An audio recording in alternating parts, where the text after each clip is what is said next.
Hello. Hi, Ruth. Okay. Hello, everyone. Looks like I'm the first one in. My name is Maria, for those of you who don't know me. And hey, Fleur.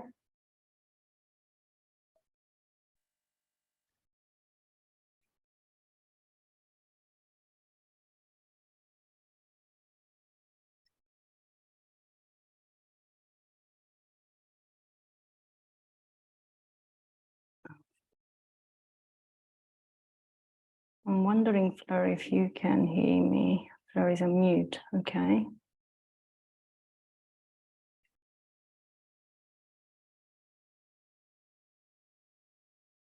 Okay.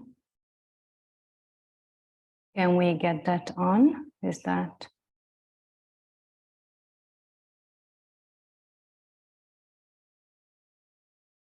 Okay.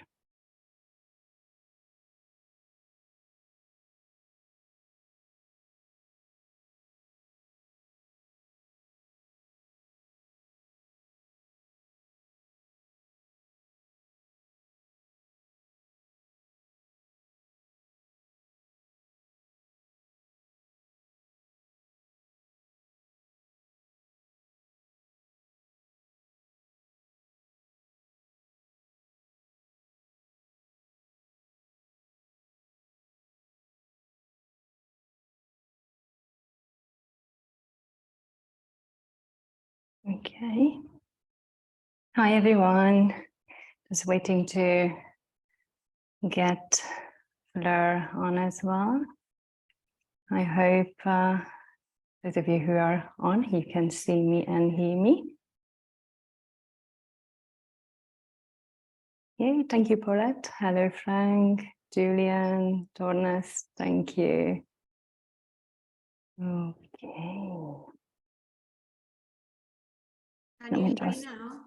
Yes, hello.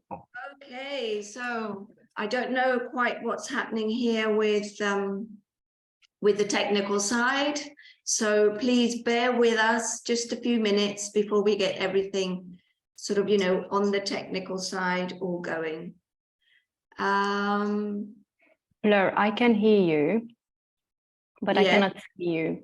Yes, I know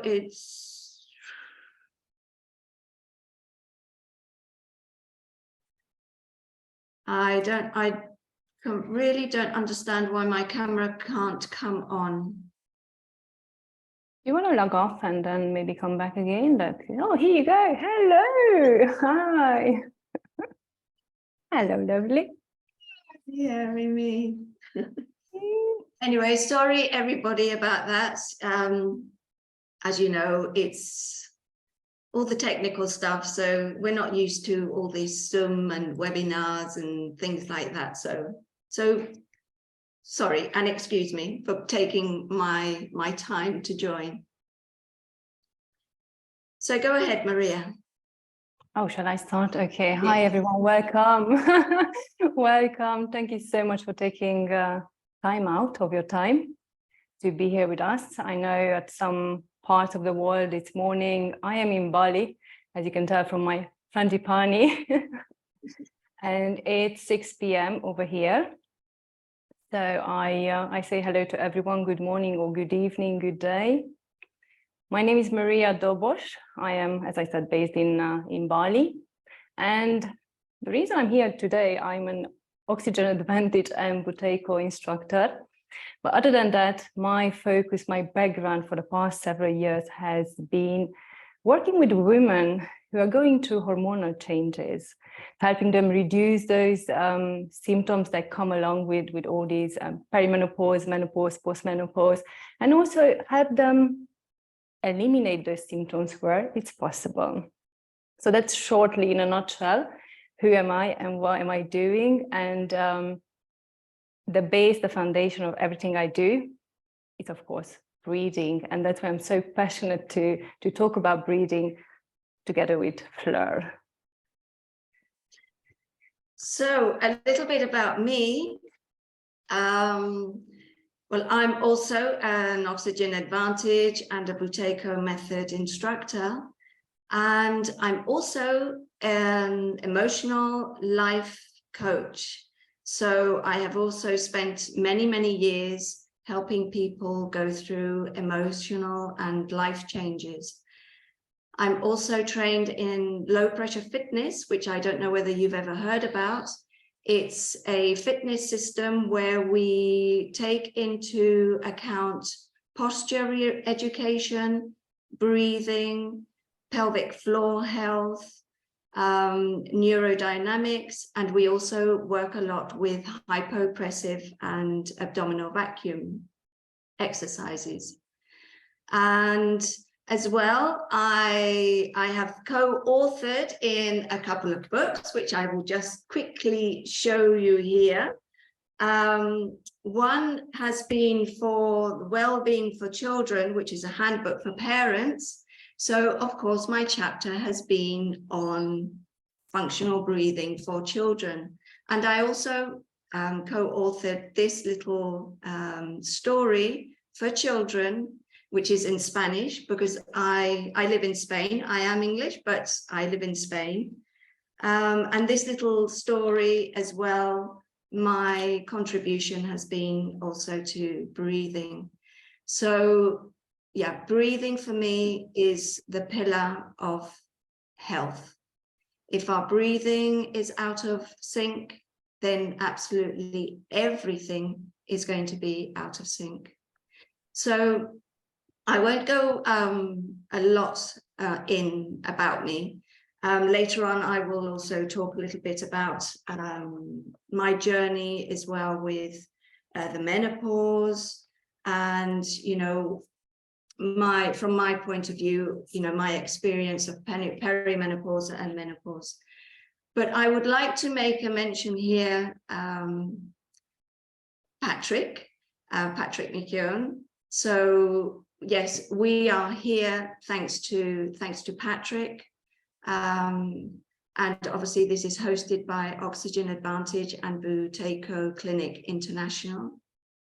And as you know, Patrick has done so much for everybody, for so much for us as instructors and also the general public, and he's a world leader really in breath work and breathing re-education, because this is really what we do. We re-educate breathing habits. So we want people to have functional breathing. And as you know, he has written many books, but amongst them is this amazing book, which is The Breathing Cure. And, for all of you that don't know, many people ask whether there's any scientific background to anything about, what we talk about when we're talking about breathing. And just to really sort of give you an idea, in Patrick's book, he has all of this section here, which all refers to scientific research. So, the breathing that we talk about when we're talking about breathing, it does come from a scientific background as well.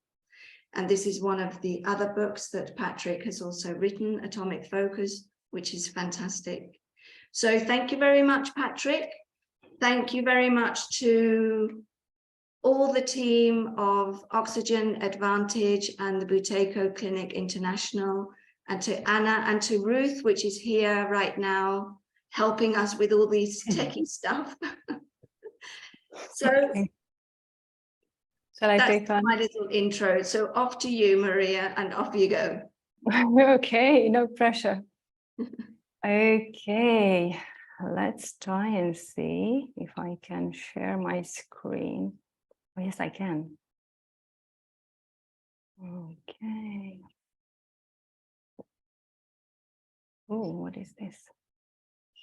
Okay. Fleur, if you can just confirm that you can see my screen. Yeah, I can see it in sort of like small. So maybe if you just like to click it on into a bigger screen Oh, because it's on actually, the play. Yeah, it's we can actually, see it in small. that's strange because I can see it as a full screen. Yeah, and if you click on it. Yeah, if I click on it, I go. Yeah, it's like you need to press the play, the slide. Yes, I'm afraid you all have to bear with us a little bit because we're on a new sort of system which we're not very familiar with. So, Fleur, do you yeah, mind checking how you're actually viewing the screen? Because if you're viewing it in a gallery, that could be the reason you see me small. I'm in standard. Um, Yeah, it's your screen it comes up, your actual presentation comes up in the small without pressing the play. Unless you want to do maybe the zoom, you can maybe increment it, or the view, or if not, just like that. If not, yeah, just because there is not much I can do because on my screen is full screen. yeah. I Okay, cannot go any full than that. just Yeah, click on the slides. yeah, let's see. Okay, let me just close this thing. So for all of you that are listening to us and listening to our little babbles along there, we will try our best to keep to our time schedule. So at the end, we will allow for a few minutes for questions and answers. We will do our best. And if we see that we don't have a lot of time, then what we will do is, you can have our contact details. And then if you want to get in touch with us, ask us any questions, then please do get in touch with us. Okay, I just received confirmation that everything looks fine. So it could be something on each of us screen, the way we see things. The other thing I want to mention, there might be internet issues here and there with me or Fleur, so please do bear with us as well. We are here today to really talk about breathing through menopause and looking from a scientific and holistic approach. And what we're going to discuss today is what exactly menopause is, peri-menopause, post-menopause, why hormone levels change after the age of 35, what are the changes that women can experience, and how do we navigate through menopause? How do hormone level changes affect the way we breathe, which is so important. And I think we need to really address this. And how our breathing affects symptoms of menopause, how learning to breathe optimally, correctly can really help us navigate and transition more easily, smoothly. And then we're going to do practical as well. So we're going to do practical exercises. And we're going to also have a look at how we breathe. So before we dive into the whole information and a world of knowledge, I want you to just pause for a second and really check in. How do you feel right now in this moment? How is your breathing? And maybe for this, if it feels okay, you might want to close your eyes, or you might just want to lower your eyelids 3/4 and just really notice how you feel. Notice what's present right in this moment in time. And I would like to ask you to not change anything. Just notice. Just notice how you breathe. It is important that you do not change the way you breathe. Just notice. And I would also kindly ask you to leave aside anything that you know about how you should be breathing, and really feel your breathing, feel your breath as if it would be for the first time. You feeling it, you noticing it, you are observing it. Does your breathing feel satisfactory? You might feel that you would need more air.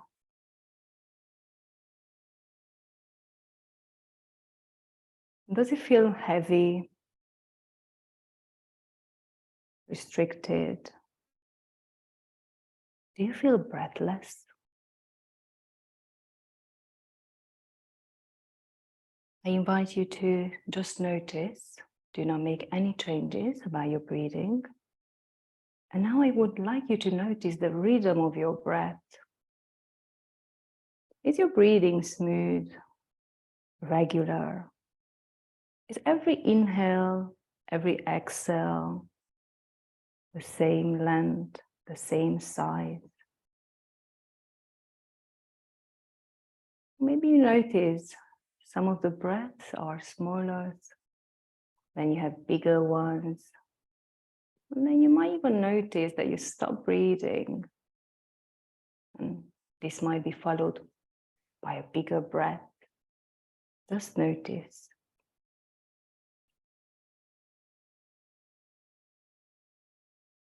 Perhaps you sigh. Perhaps you feel the need to yawn. And that's okay. Now I want you to notice. Do you breathe in through your nose, through your mouth? Do you breathe out through your nose, through your mouth?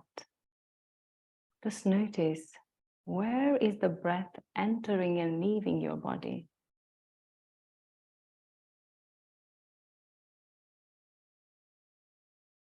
Now I want you to notice your posture without changing it.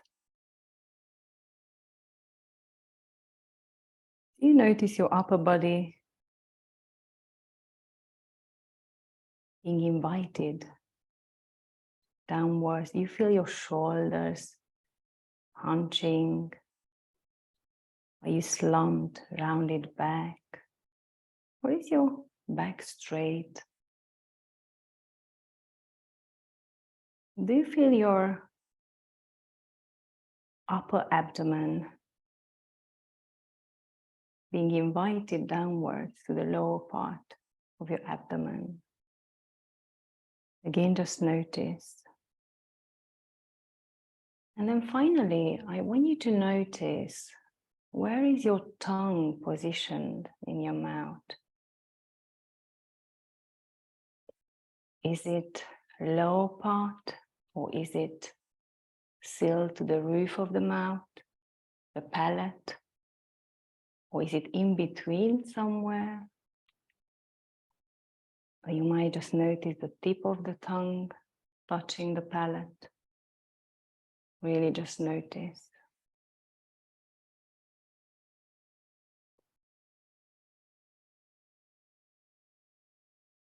And as you inhale, I would kindly ask you to start coming back. And as you exhale, gently open your eyes if they are shut. And we're going to kickstart the presentation with some statistics looking at women. Around 850 million women are experiencing or are about to enter menopause globally. So menopausal women are the fastest growing demographic in the workforce. A recent survey which has been done by the Fawcett Society in May this year, based on the data from the largest ever survey of menopausal and perimenopausal women in the UK, reveals that, as you can see on the screen, there are some stats here. 77% of women find at least one menopause symptom very difficult. 84% experience trouble sleeping. 73% experience brain fog. 69% of women experience difficulties with anxiety, depression due to menopause. And 44% of women experience 3 or more severe symptoms. So as we can see, women are experiencing changes due to everything that comes along with menopause. And I am one of them who has gone through these symptoms. I was experiencing them. 10 years ago, more than 10 years ago, and I had no idea what is happening to me. And at the time I was, my slides are not changing.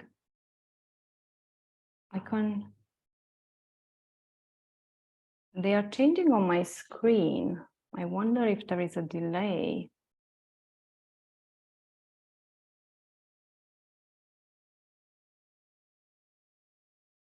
Can you see the picture with me? I cannot hear you, Fleur.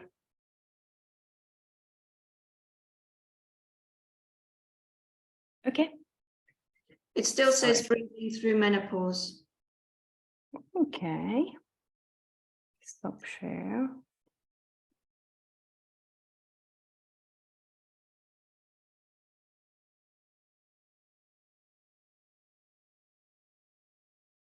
You are sharing. Yeah, now we can see you. Okay, good. Okay, so coming back. Yeah. As I was saying, I was experiencing those symptoms myself as I was diagnosed with an acquired secondary hypogonadotrophic hypogonadism, and it's a long name, but basically all the symptoms of menopause were present in my life, from infertility, lack of menstruation, hot flashes, struggling to fall asleep at night, hair loss, dry skin. I've put on almost 15 kg in just a couple of weeks, and I was a very healthy person. I mean, very exaggerating, but I was having a clean diet. I was eating well. I was looking after myself. I was exercising, not exaggerating. And I was told that this is where my years have stopped in the attempt to have children. And I think when you're at the age, when you're 30 and somebody tells you that you can't have something, even if you don't plan, it's like, okay, that's not ideal. So all these symptoms really just increased, and I was thinking I was losing my mind. So through a lot of research, I came across back then about Buteyko method, and I started learning about the importance of breathing. I started learning about how the breath can actually change a lot of things.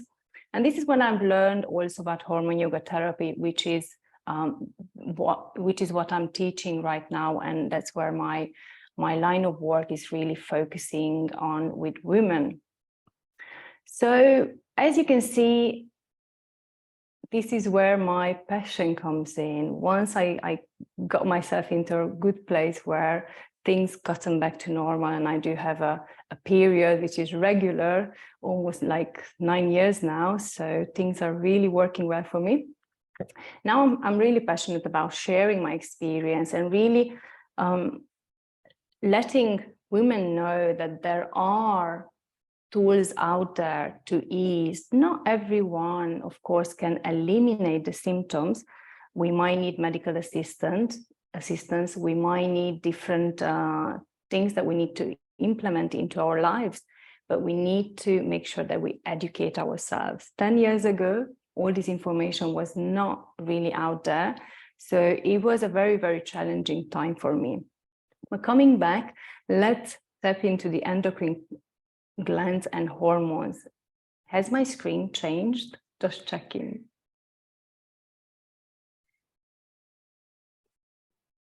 Yeah, we're now on endocrine glands and hormones. Okay, good. Just checking, because I just want to make sure I'm on the same page when I talk as my slides. So let's look at the endocrine glands and hormones. I mean, hormones are really the chemical messengers that are produced by specific secretion glands. And as you can see on the right, you can see the glands in our body and where they are actually positioned. So hormones, they work actually slowly over time. It's like a snail mail. It's not like an email, but it's like the post used to be back in the day. So you write a letter, and then so the whole hormonal the messengers, they kind of take time to reach where they need to go, but the effects are very long lasting. So what hormones do, they do help us in growth, development, metabolism, energy balance. They help the body to cope with stress, sexual function, reproduction, mood, and manage the chemical content of body fluids and really maintain homeostasis. What actually happens with hormones during our lives, they do change, they fluctuate. And this is a natural thing that happens. And what I'm going to focus on a little bit today is the female hormones, estrogen, progesterone. And these are the main hormones that are produced by the ovaries. So moving forward, women go through phases, as I mentioned, that are influenced by hormone production. Approximately at the age of 9, hormone activities of the ovaries reach a significant level. And then hormone activity increases even more when the first menstrual cycle takes place. This signals really the beginning of reproductive life. What we can see here on the right, that after the age of 35, hormone levels are decreasing. Fleur, I would like to ask you, if anything is not okay, please just open your mic, because there are messages which I'm not going to click on every 2 seconds, okay? So if anything is not on or something is not working, just please open your mic and let me know. No, everything is fine with you. Everything is fine. Okay.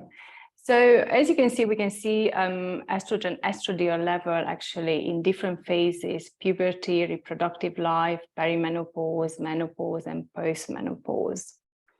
So I'm doing this introduction because I know some of you, most of you might be familiar, but not everybody's familiar. And I really want to make sure that we understand what actually happens, what are the hormones, what are the glands, what happens during a menstrual cycle, how hormone levels change, and we can actually see it here, the follicular phase, ovulation, luteal phase. So during our 28 days, the hormone levels, they go up and they go down. So there is a change there. And of course, after the age of 35, these levels start to decline as we slowly enter our perimenopause or menopause. So let's look at estrogen. Estrogen is really important to us because it stimulates growth of breast tissue. Maintaining vaginal blood flow and lubrication causes lining of the uterus to thicken during our cycle. So that's very important as well, keeping the vaginal lining elastic. And there are other functions, including preserving bones, which I'm going to get to at a later point. So what happens when we enter our perimenopause or menopause? During this time, estrogen really starts to fluctuate. So it goes down and then goes up and goes down and then goes up. And it becomes really, really unpredictable. And eventually, of course, production will fall to a very, very low level to almost none. Symptoms of low levels can result in hot flashes, night sweats, palpitations, headaches, insomnia, fatigue, bone loss, vaginal dryness. And many of these symptoms, as you can see later, once we implement and we correct our breathing, we can actually reduce their symptoms, the way we go through those. Moving forward, we're going to look at progesterone. And progesterone is really preparing the lining of the uterus for the fertilized egg. This is when we are preparing for pregnancy. So when we enter menopause or perimenopause and we are close to that stage of our life, production really stops during the menstrual cycle. And there is no ovulation, when there is no ovulation and after the final menstrual period. So we run out of progesterone at some point in our lives, and that's not a fun thing, because the lack of progesterone can cause very unpleasant psychological and physical symptoms. And also, when we lack progesterone, even in our midlife, this can cause our period, especially in our perimenopause, to become irregular. They can become very heavy. They can last a lot longer, or they can be, well, no, they cannot be shorter. They usually become longer. Moving forward, the other hormone I wanted to talk to you about is testosterone. And you might ask yourself, why? That's a male hormone. Well, it's important in women's sexual health. It plays a key role in women's estrogen production, contributes to libido, may also help maintain bone and muscle mass. So levels of testosterone peaks in women in our 20s, and they decline shortly after. By menopause, the level they go down like 50%, so half. Ovaries continue to make testosterone even after estrogen production stops. If we look at the testosterone production from adrenal glands, we can see that that's where there is a decline as well with aging, but continues after menopause. Looking at symptoms, the lack of testosterone, this is, I think I just missed. Now I'm going back. Yeah, so it really, yeah, okay. I think I have some slides there. Okay, moving forward from hormones, let's look at different stages in our women life. So this is where we look at peri-menopause, which is really when women start to experience the symptoms associated with menopause. This can really happen 8 to 10 years before. And this is when estrogen levels are starting to change, and they can go up and they can go down, and it's the unexpected of unexpected happening, because we never know what's happening within our body. Changes in period cycles, hot flashes, mood swings, sleep disturbances are all there. And menopause. So when we talk about menopause, this is really the time around the age of 44, 45 to about 55. And this is officially the time when we mark the end of female reproduction. So women really stop menstruating. Our ovaries produce so little to no estrogen, so eggs are no longer released and our period stops. Menopausal transition can last around 7 years, but it can be 14 years. But in most cases, I would say it's around seven years. The post-menopause is really the time after menopause has occurred, when the cycles have stopped. And this is when we are having an increased risk of health conditions like osteoporosis, cholesterol, high cholesterol, and heart disease. I have something with my screen and I'm wondering, because for some reason I cannot see my screen. Okay, now, yeah. Fleur, can you see? Yep, now we're on okay. cardiovascular disease, yeah. Okay, cool. Thank you. Just checking the time, how we are on time, so we're not running out.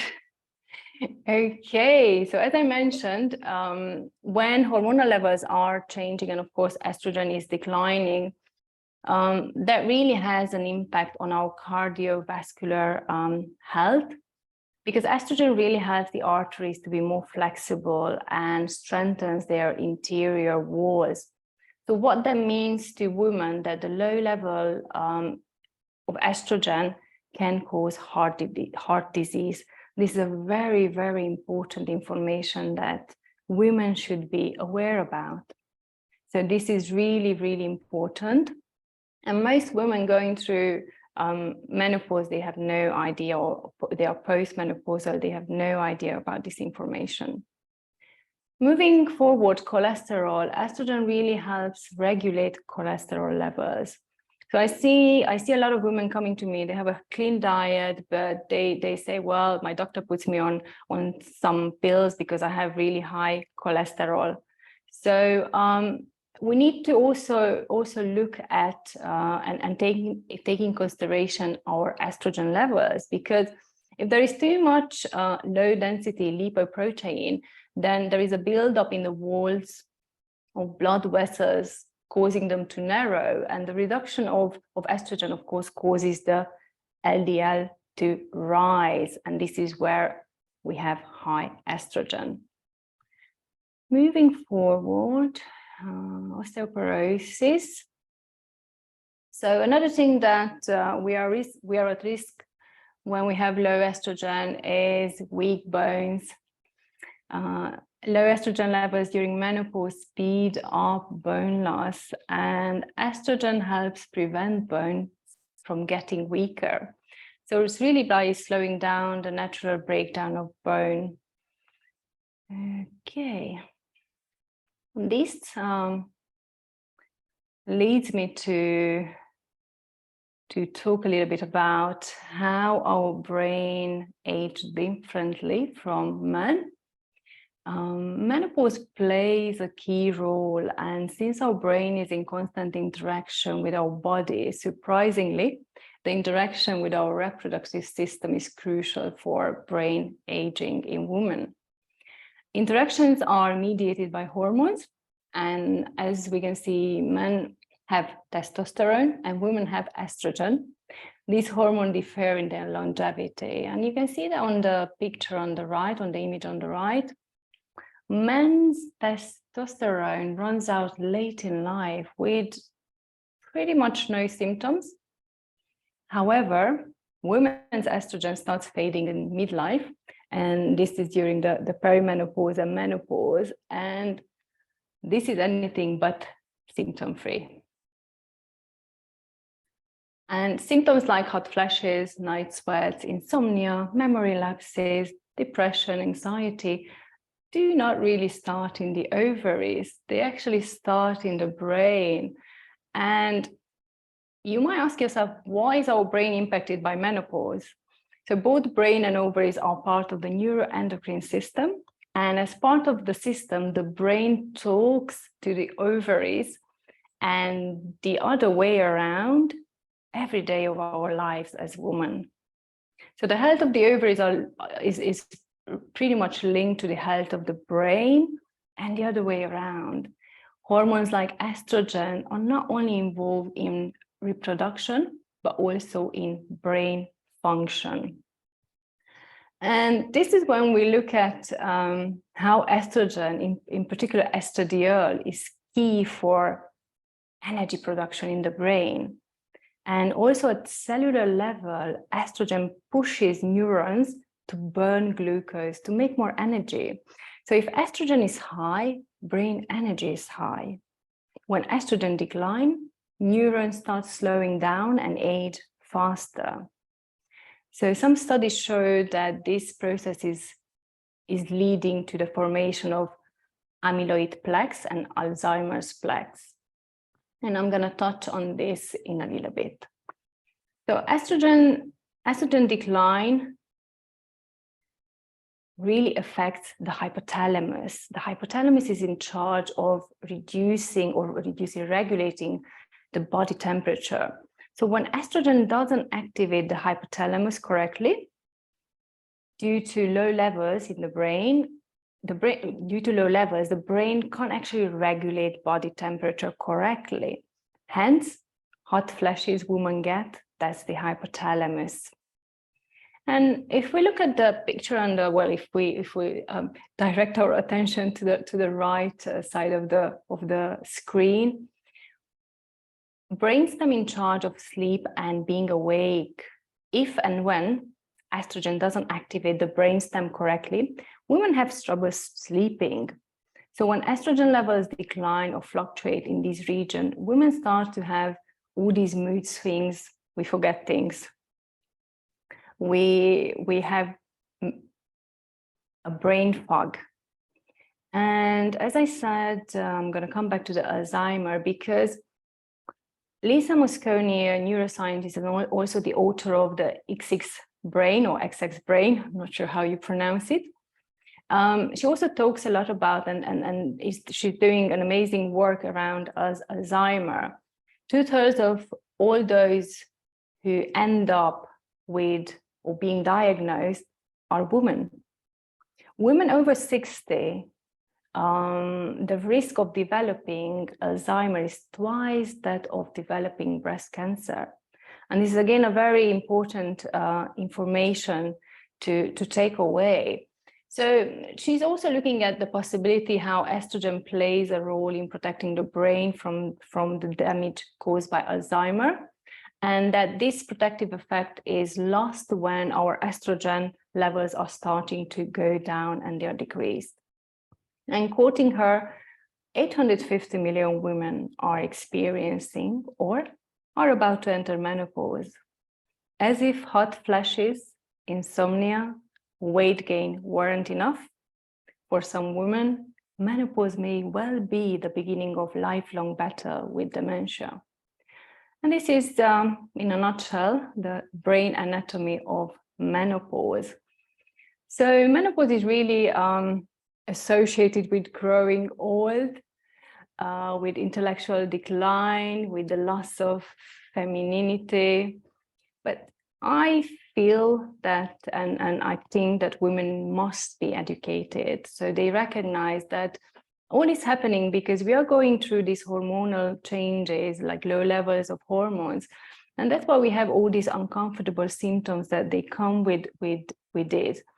Many studies are also explaining that urogenital dryness, osteoporosis, the deposit of fat plaques on the inner wall of the arteries, being considered a result of low estrogen levels. So in addition to estrogen, collagen is extremely important because it's decreasing levels causes atrophy of the dermis, and that's the inner layer of the two main layers of the skin. The dermis has connective tissue, blood vessels, oil, sweat glands, nerves, health follicles, and other structures. A lot of important things are in there. So estrogen supports production of collagen binding to receptors in the skin known as fibroblasts. And this is when our estrogen levels are going down, we can notice it on our skin, we can notice it on the quality of our hair. Okay, moving forward, let's look at a little bit of the emotional symptoms. I'm just checking time and I'm doing really well here. I'm okay with it. Thank you, Fleur. So if we look at emotional symptoms, and I know Fleur will go into this more in depth, mood swings, irritability, crying spells, anxiety, insomnia may happen during any part of life, of course, but they are more pronounced and frequent during peri-menopause and menopause. And I had them. I've been there and I had them, and I know they're not fun. And this is when it's always good to have people around us that they know what it means to go through, or at least they are familiar with the symptoms, so they understand.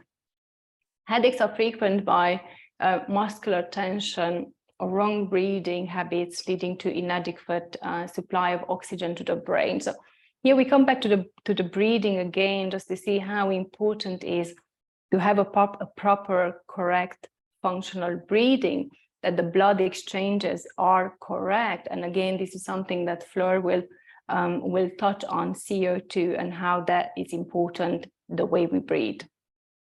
We overbreathe. Joint pain, possible causes for joint pains, beginning of arthritis, osteoporosis, and this is again caused by the decline of estrogen and collagen. And one aspect that a lot of women are facing and struggling with is weight gain. So low level of estrogens really slow down the metabolism, influencing also the distribution of fat.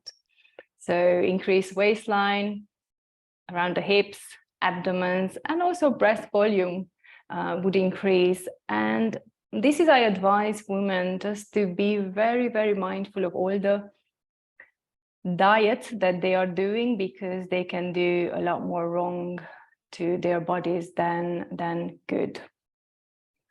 So, oh, sorry, I've just got a fly here, big one. Is menopause the same for all women? No. There are women that they just fly through menopause and they are the lucky ones. But let's look at the women in group 1, those with very low hormone levels. They have all the symptoms present and serious health problems like osteoporosis, cardiovascular diseases, high cholesterol. And these are women that they really most probably would need medical assistance. And then we have a group 2 that here the hormone levels are medium. Some mild symptoms are present, but in good health with no osteoporosis. Maybe HRT is prescribed, maybe not. That depends on the patient and the doctor. And then, of course, there are the lucky women. This is when hormone production decline is not drastic, ovaries are still active, they produce hormones, estrogen. And in some women, this production is a reasonable level until their late 60s even. And what we notice that these women are active, they have an active lifestyle, exercise, but not in excess. Most of them practice yoga and they do breathing. So they do have a functional breathing. And looking back at myself, I haven't had a proper breathing. I didn't know how to breathe. I remember first time I heard Patrick, I was like, I'm breathing through my mouth, and that was fine for 30 years. I mean, I can't breathe through my nose. So for me, that was a shock that I had to learn how to breathe, and I've been doing that for 30 years. So yeah, and it's really finding ways to navigate through this time of our lives. So as I said, we need to be informed about the emotional, psychological changing, and because for most women, this time or this period in their lives brings along a lot of insecurity, emotional instability, that imposter syndrome that you question everything and you doubt everything. You lose the faith in your abilities. You don't believe in yourself anymore, and that is detrimental to health. And of course, you cannot stop thinking, and it's like just a spiral that you cannot get out of. So that's why diet, sleep, relaxation, and other activities can help women. And it's important that we start taking care of ourselves, that we do implement things in our lives, practices that help. Because big questions like, who am I? What is the purpose of life? What is my purpose? They do come along. And then if you are disconnected from your being, then it's very, very difficult to answer these.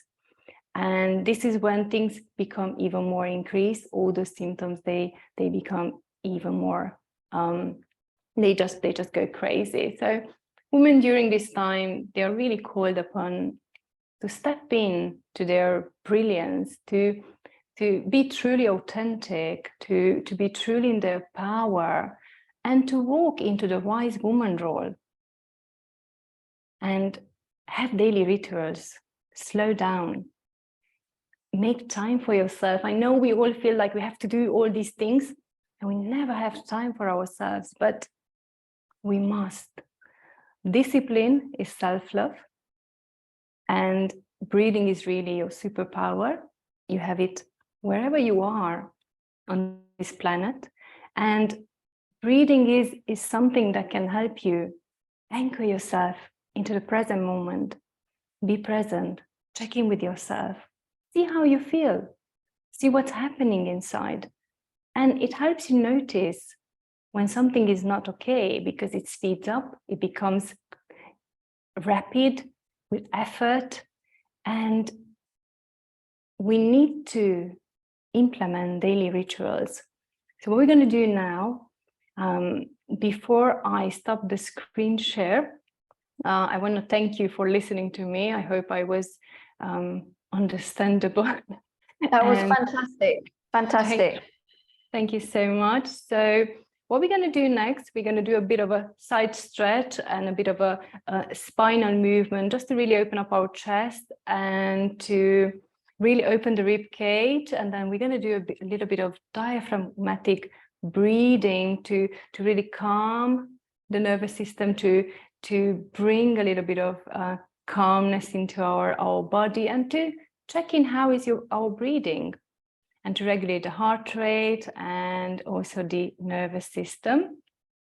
So I'm going to just stop the share. Okay. Hopefully my camera will not go off. Just going to move back. I'm going to, so is my, yes. So what we're going to do, I just want you to just sit up straight. And just interlace your fingers and just really bring them at the back of your head. And I'm just going to sit up like this so you can see what I'm actually doing. And as we inhale, we just push our elbows back and the chest forward, arching our back. And as we exhale, we just round, bringing the elbows together. And as we inhale, everything happens through your nose. Of course, we arch. And as we exhale, we just bring our chin to the chest. And let's do this 3 more times. Arching, it's like a cat and cow. Exhale. And then inhale, opening up the chest. Exhale, and one more. Inhale. Exhale. And we come back to our neutral position. And I just want you to just allow your right hand to relax and just reach up with your left arm, and then just slightly bend to the right. And just, if it's okay, if your sitting bones on the right, they are really anchored, then bring your right arm to your left rib cage. And just want you to really feel what's happening there when you inhale. Inhale into your right arm and exhale, maybe stretch your arm if that feels good. And then one more inhale here. Feel the expansion. Exhale. And gently bring your arm down, and then we're going to reach up as we inhale with the right, and as we exhale, we go to the left. Now, we're going to bring, if it's okay for you, your left palm onto the rib cage, and then feel how you inhale into the left arm, and feel your rib cage really expanding. And as you exhale, maybe stretch your arms a little bit, and then again, inhale. Exhale. Let's do one more here. Inhale slowly. And exhale. And gently bring your arm down. What I want you to do now, gently place one arm on your chest and one on your tummy. And if it's okay for you, I just want you to close your eyes and just check in with your breathing. Your lips are gently closed. And just notice how the air comes through your nostrils and how the air is leaving your nostrils. Just allow your shoulders to relax. If you notice any movement in your shoulders, just allow them to relax, release any tension. And just allow your chest to relax. And on your next inhale, I want you to feel how your tummy is pushing out your arm, your hand. And as you exhale, feel how everything comes back. And again, breathe into your tummy. And exhale. And we're going to do a paced breathing. We're going to inhale for 2 and exhale for 4. And I want you to inhale for 1, 2. Exhale 1, 2, 3, 4. In 1, 2. Out 1, 2, 3, 4. In 1, 2. Out 1, 2, 3, 4. And continue. Out 2, 3, 4. If it feels good, you inhale for 4 and exhale for 6.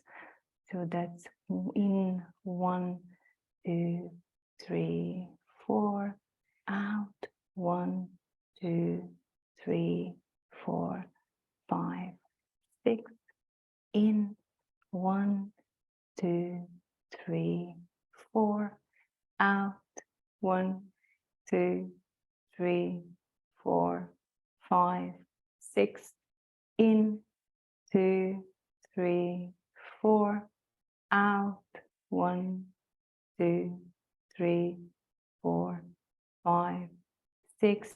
One more in 2, 3, 4, out 2, 3, 4, 5, 6. Just allow your hands to relax on your lap. And whenever you feel ready, you can just gently open your eyes. I thank you so much for listening to me and allowing me to share the small or the little thing that I know that I'm trying to share with others. And if any of you need to maybe pop to the loo or have a couple of seconds of break, then we can do that until we transition and I let Fleur take over from here. Yeah, I'm going to still stay. yeah. So, well, first of all, can you hear me? Because I've just changed over my mics. Yeah. Brilliant. Yeah. Okay. Yeah, so if anybody needs to pop off to the toilet quickly and have or if they need a quick glass of water or something, and then I will start sharing as well, and then we'll carry on. So let me just get organized here. Right, okay. And off we go.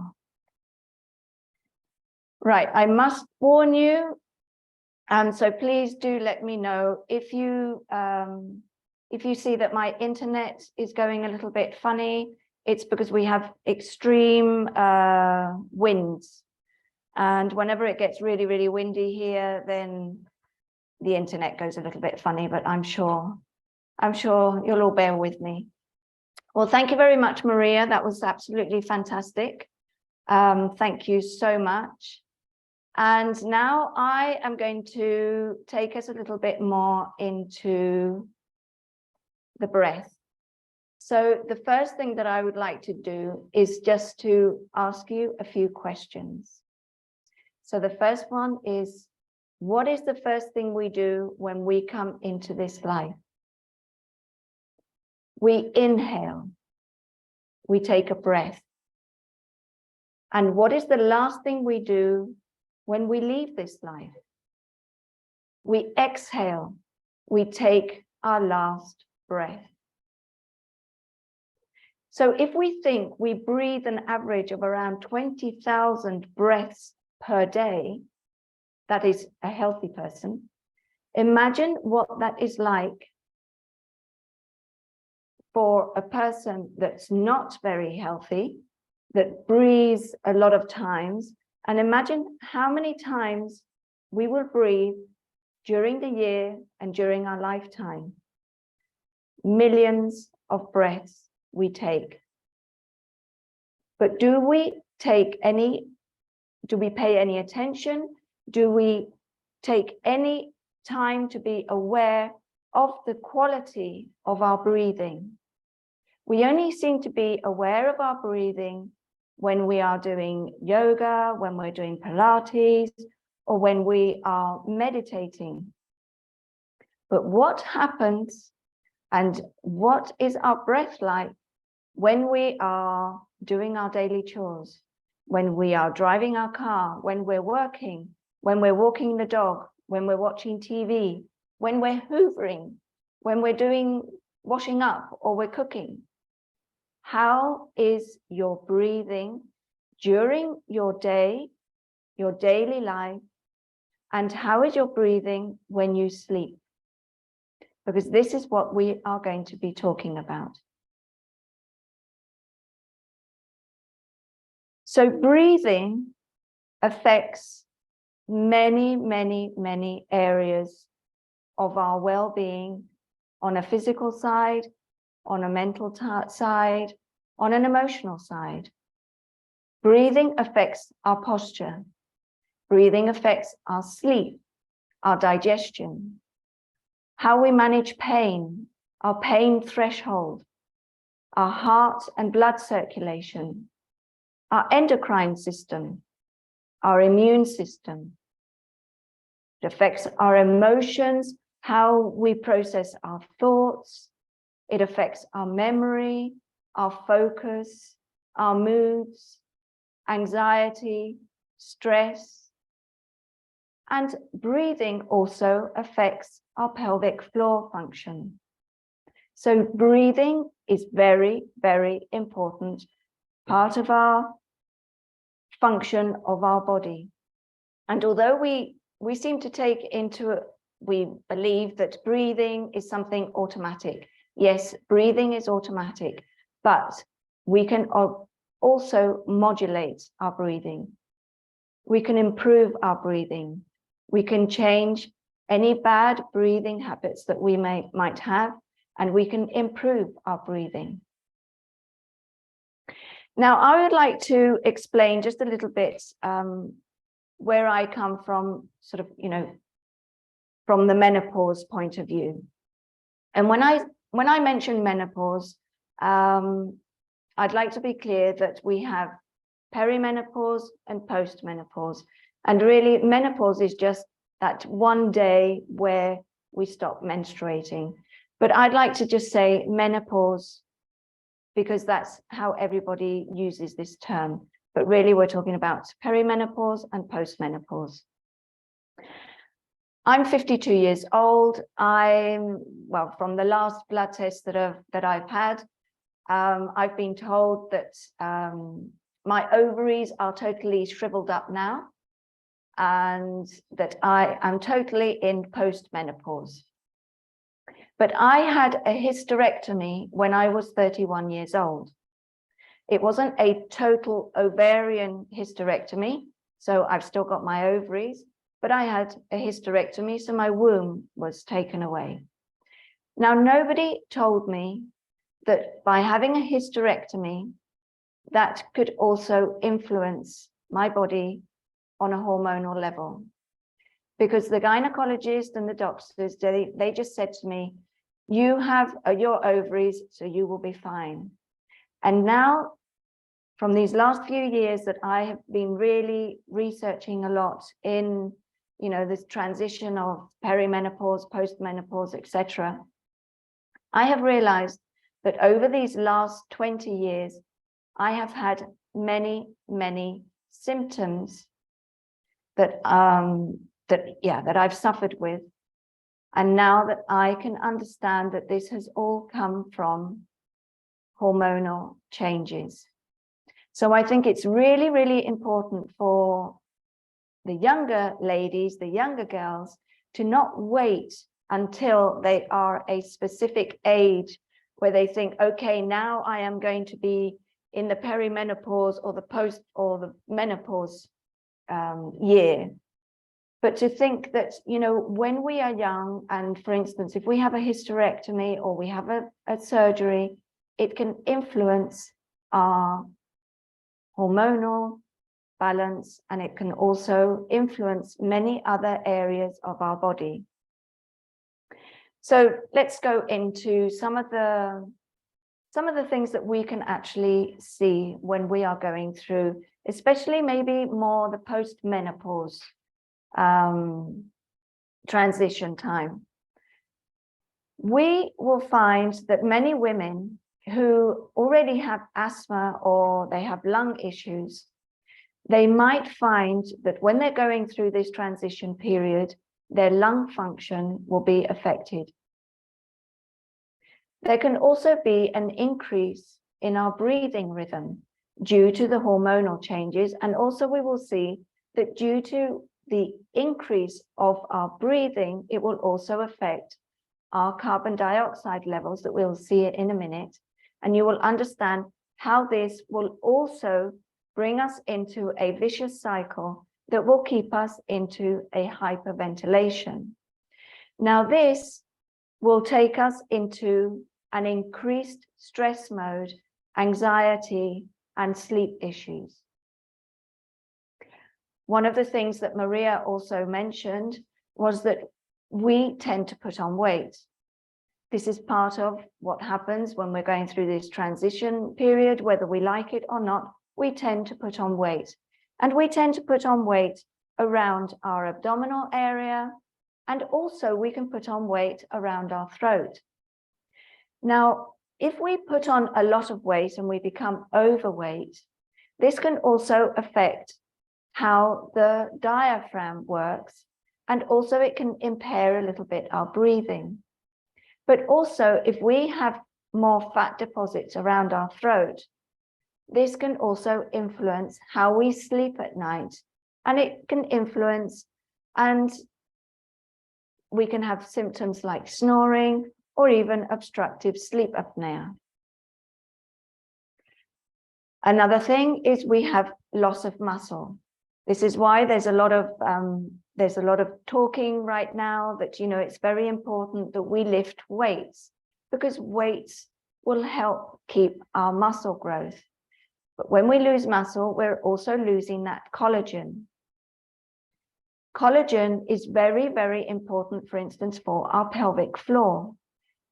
Pelvic floor is a conjunction of muscle structures, tendons, fascia, that hold and support all our pelvic organs, like our bladder, our uterus, our colon. So it's very, very important to have a good functional pelvic floor. But also the loss of muscle will affect the muscle movement in our thorax, our chest movement. So it can also affect on how we breathe. We also might have loss of bone, osteoporosis. So osteoporosis will also affect our posture, because obviously it can affect our spine. So we might find that we are more bent over, but also it will also affect our chest movement. So these are just certain things that we need to take into account. Now, here are just a few scientific quotes that they are all in the Breathing Cure, the book of Patrick McKeown. But it's just so you can understand that although there hasn't been a tremendous lot of research on, for instance, on breathing and menopause, there are a lot of scientific research that we can relate, and we can see how breathing is extremely important for this time of our lives. So, for instance, effects of the menstrual cycle on lung women with asthma. So I quote, "Women with asthma experience cyclic changes in airflow as well as gas transfer and membrane diffusing capacity, supportive of a hormonal effect on lung function." So this means that lung function is affected by our hormonal changes. Another one, when epidemiology meets physiology, early menopause and associated respiratory risk. Increased female survival means that women will spend a greater proportion of time in a post-menopausal phase, making it essential to appreciate how hormonal shifts during this period impact lung health. The onset of menopause is associated with increased respiratory symptoms, lower pre-bronchodilator lung function. So there's quite a few research on, for instance, on the lung function that we can find, and you'll find all this in the Breathing Cure. So for instance, on the loss of bone and, you know, the posture, etc., gas exchange and breathing pattern in women with postmenopausal bone fragility. So yet again, I quote, in the absence of known cardiopulmonary disease, bone fragility is associated with statistically significant perturbations in gas exchange and alterations in the pattern of breathing, including shortening of the inspiratory time. So if there is bone fragility, our movement is going to be affected. And for instance, in sleep disorders, we conclude that reductions in female sex hormones are associated with an increased probability of sleep disorders in women with bedtime sleepiness. So it's something that we really need to take into account. So I'd like us to look a little bit at posture and why it is important. So right now, whether you are sitting, whether you're standing, or whether you're lying down, just take a moment to be aware of your posture. And right now you can see these like little boxes. So for instance, our body is in different sections. So just take a moment to see your pelvis. Is your pelvis aligned with your chest? Is your pelvis aligned with your head? Are your shoulders rounded forward? Is your belly sticking out, or are you pulling it inwards? Do you have a forward head position? Take a moment to be aware of your posture. Because, for instance, how we sit is going to affect how we breathe. It's going to affect many areas of our body. And here you can see, this is our diaphragm. And our diaphragm is just resting, is set in the lower region of our rib cage, just in the lower part of our ribs. So if I stand up, our diaphragm is just here. So when we breathe in, our diaphragm is in like a dome shaped. It's like a parachute. So when we breathe in, the diaphragm contracts and comes down. And when we breathe out, the diaphragm relaxes and comes back up to its dome shaped. So if we are hunched over, the diaphragm will not be able to move properly. So we need to have a good posture for our diaphragm to be able to work properly.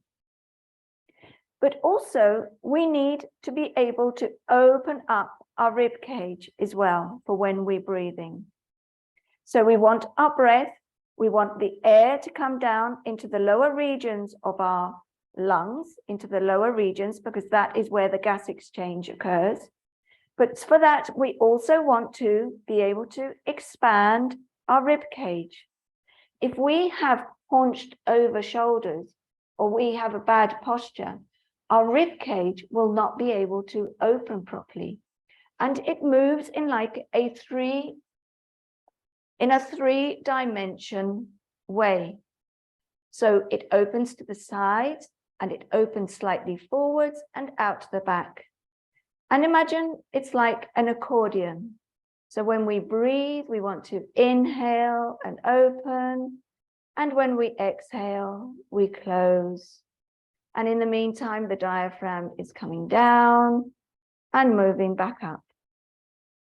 If we have a forward head posture, this will also be causing a lot of tension on all our other breathing muscles. But also, our diaphragm lies just on top of our abdominal internal organs. We have the liver, the stomach, and the spleen. So when the diaphragm, when we breathe in, the diaphragm comes down and it acts as a little pump.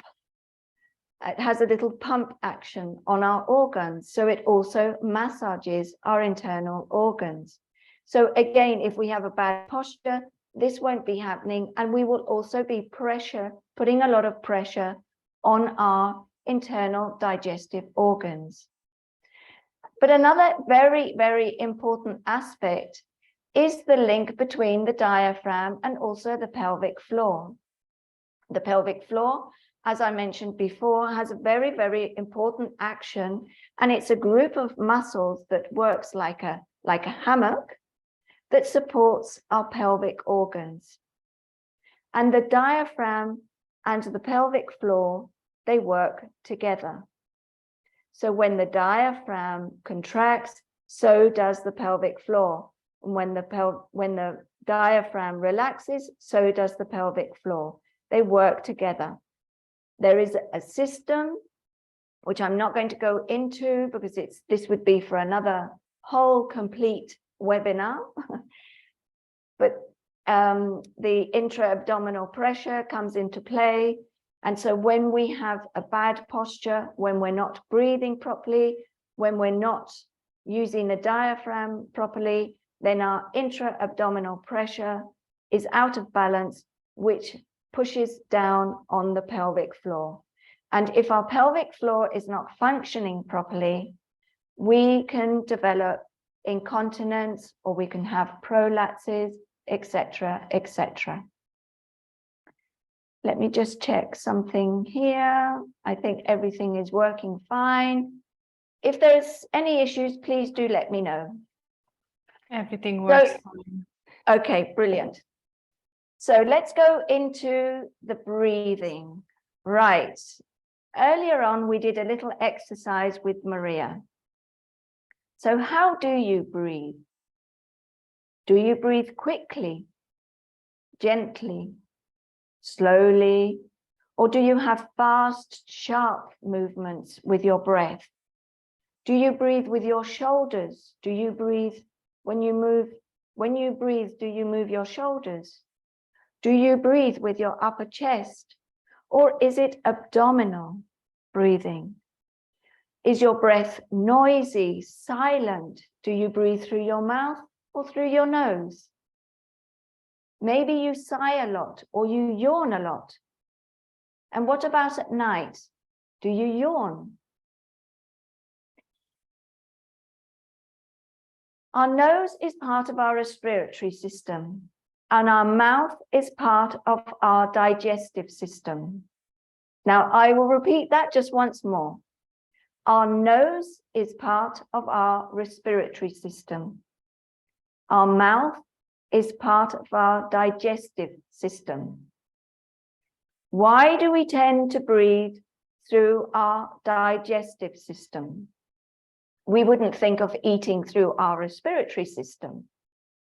So yes, we can use our mouth for certain exercises, for certain breathing exercises. Or for instance, if we are doing, if we're running and, we're exerting ourselves very, very much and we need that extra intake, yes, we can use our mouth for specific reasons and at specific moments.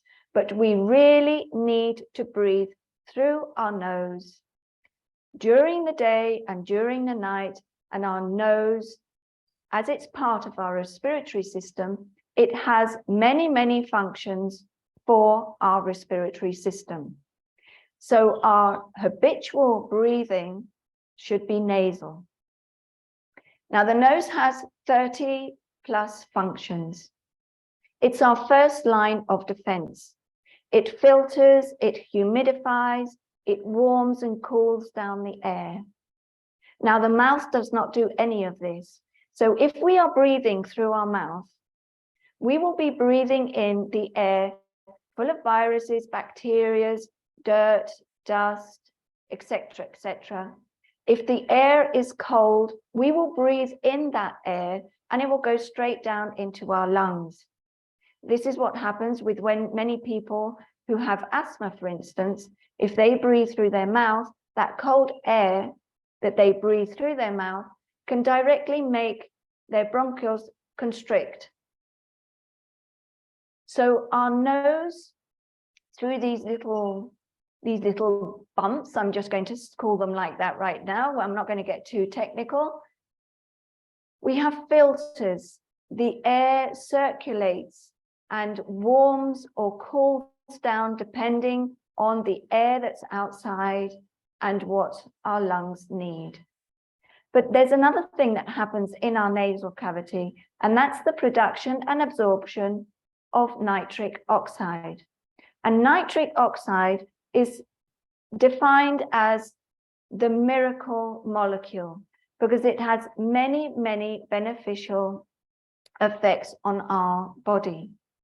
But for instance, for our respiratory tract, it's also like a first line of defense because it's antiviral, it's antibacterial, it also has anti-inflammatory effects. And one other thing that's very important, it helps open up the airways. So if we breathe through our mouth, we don't access nitric oxide either. We only produce nitric oxide for the respiratory tract in our nasal cavities. Another thing that happens when we breathe through our nose is that we smell. And although we don't go around smelling like, for instance, dogs do, that we go around with our nose down on the floor or sniffing people, we do access smell and we access information from the environment, but maybe on an unconscious level. But it's information that goes through our olfactory bulb directly up to our amygdala, to our limbic system in our brain.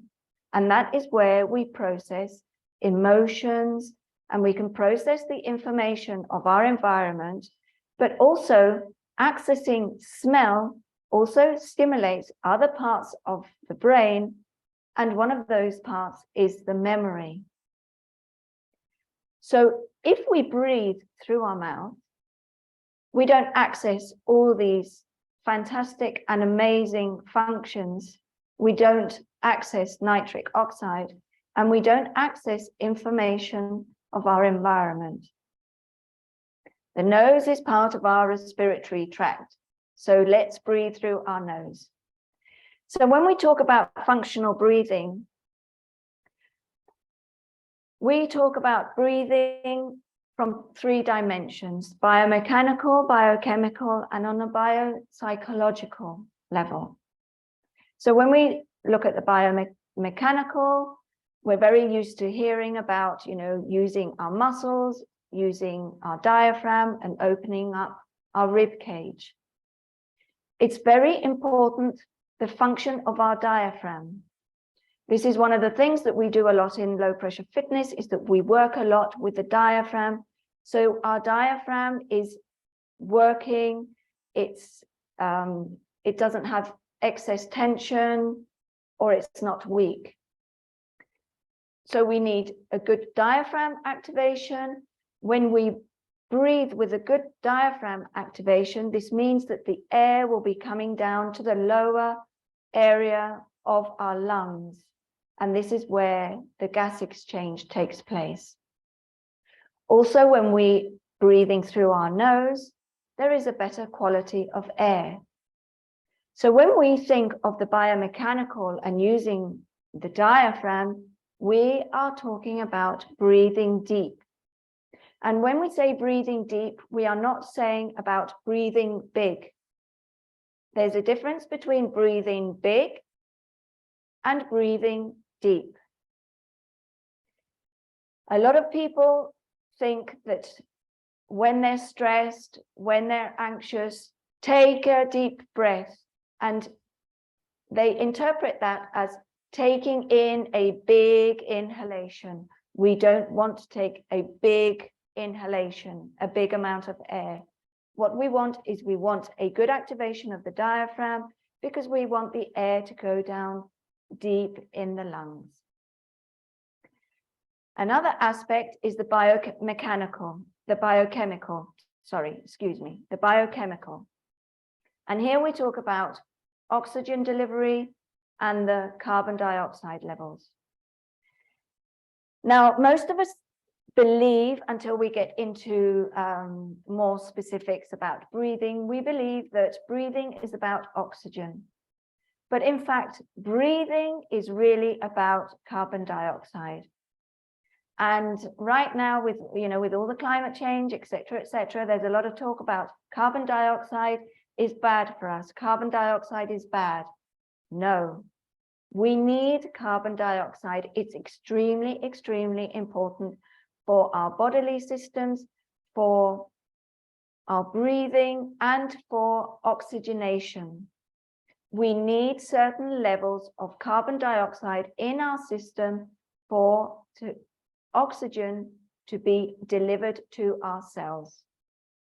We will see this a little bit later on. Also, in the biochemical, we will also be talking about the nitric oxide, as we've seen before, and also less flow. And this we call breathe light. We want our breathing to be a lighter breath. So we want our breathing to be breathing deep and light. And then on the biopsychological level, we will be talking about the autonomic nervous system and the activation of the vagus nerve to come into that balance between the sympathetic fight-flight mode and the parasympathetic relax digest mode. And this is breathe slow. So breathe deep, breathe light, breathe slow, and for that we need to breathe through our nose.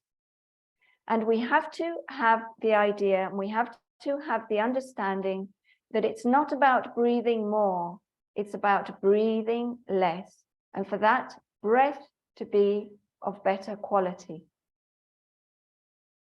So CO2, carbon dioxide, is not just a waste gas. This is very important. Carbon dioxide is a product of cell metabolism, which is responsible for the basic biochemical and physiological processes. Carbon dioxide regulates the biosynthesis of proteins, carbohydrates, nucleotides, nucleic acids, and lipids. It is a natural regulator of respiration, blood circulation, lung, vessel, and cell permeability, nervous cells, and small muscle tonus excitability. Now, this is very, very important. And as you can see in this little diagram that I made here, CO2 will have, carbon dioxide will have an effect on all our bodily functions, our brain, our digestive system, our endocrine system, our bone health, our immune system, our blood vessels, our heart function. It affects our metabolism. So if we have low carbon dioxide, there will be imbalance, and there will be imbalance in all these systems too. So this is something that I would really like us to think about, because during the menopause transition, peri-menopause, post-menopause, there are a lot of symptoms that we can, we can think that it's the hormones that are giving us those symptoms. But if our breathing is out of sync, if we are not breathing properly, if we are not breathing functionally, and we have dysfunctional breathing, we will have low levels of carbon dioxide. And as we've seen, carbon dioxide also has an effect on all of those systems in our body. So by having functional breathing and by increasing our carbon dioxide levels to the adequate levels that we need, we will also influence all those systems in our body, and we will improve our menopausal symptoms. So carbon dioxide is the primary breathing stimulus, not oxygen. This is very important. we have receptors in our brains that send the signal to breathe. Now, these receptors monitor the concentration of carbon dioxide along with pH level and send us signals to breathe to eliminate carbon dioxide from our body. So we breathe in oxygen, and then with our metabolism, we produce carbon dioxide and we eliminate. But if we breathe too much, if we take too many breaths per day, too many breaths during our life, we are hyperventilating. So we are permanently eliminating carbon dioxide from our body. But we need to have certain amounts of carbon dioxide in our body for all our system to be working properly. So imagine that in our brain, we have like a gorge, like a temperature gauge that we would have for our temperature in our room. And when it reaches a certain level, these receptors will send a signal to breathe. So if we habitually hyperventilate, our brain receptors will send a signal at the slightest concentration of carbon dioxide because they have become oversensitive.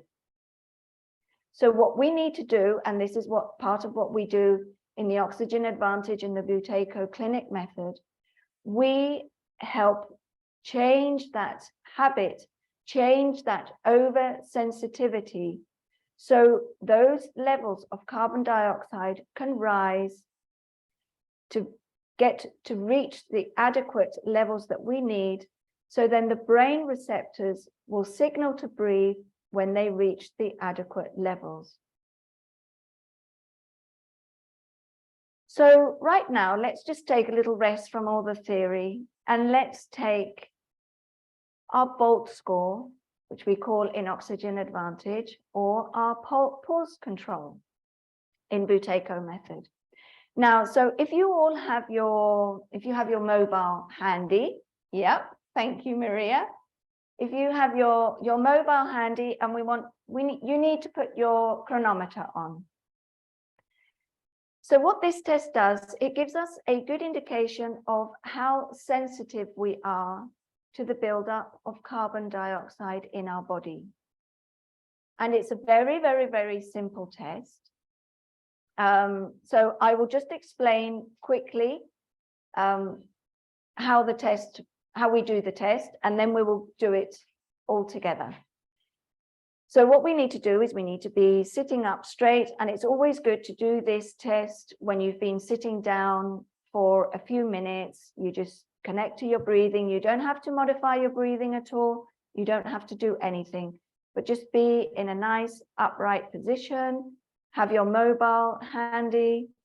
And then what you will do when you are ready, you will take a normal breath in, a normal breath out without taking any air. You pinch your nose closed, you press the button of the timer, and you keep your nose closed until you feel the first sign of wanting to breathe again. Now, this can be swallowing, it can be a contraction in your throat or in your diaphragm, or that your brain is saying, I want you to breathe again. It can be a stress signal.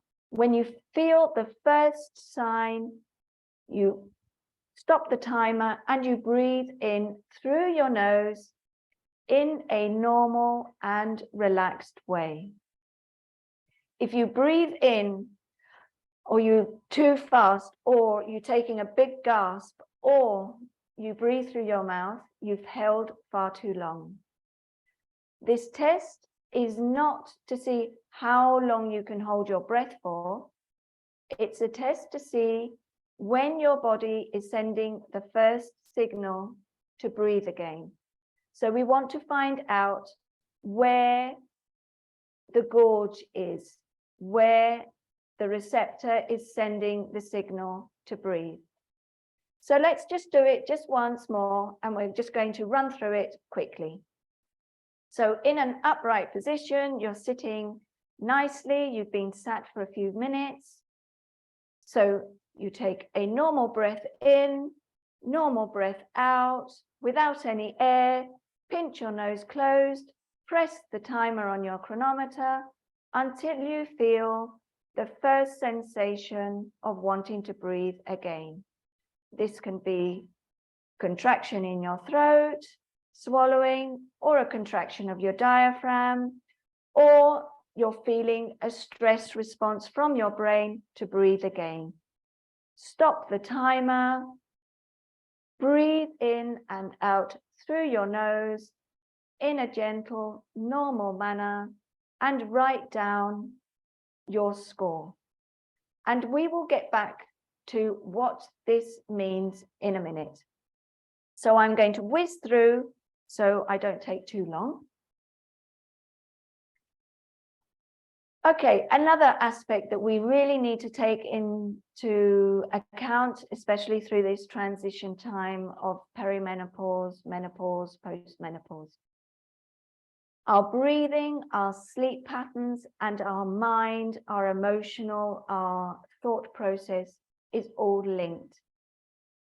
And nasal breathing is fundamental to help all these aspects. So let's have a quick look at sleep.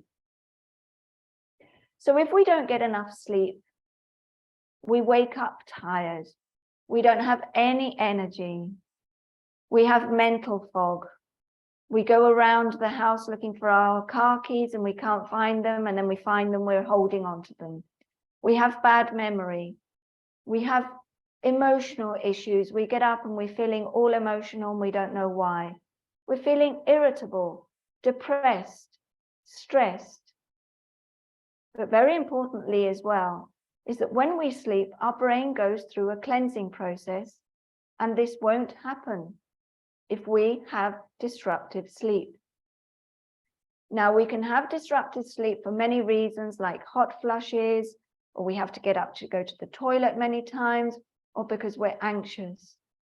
But also our breathing, how we are breathing through the night, also affects our breathing patterns. So there are various physical issues that can disrupt our sleep. For instance, we can have pain, but there's also airflow, snoring can disrupt our sleep, or obstructive sleep apnea. Now here I'm signaling the tongue, and also if we have muscle weakness in our throat from lack of collagen and the loss of muscle, and we accumulate fat, this can also affect our air passage and obstruct our air passage. Now, I'm talking here about the tongue.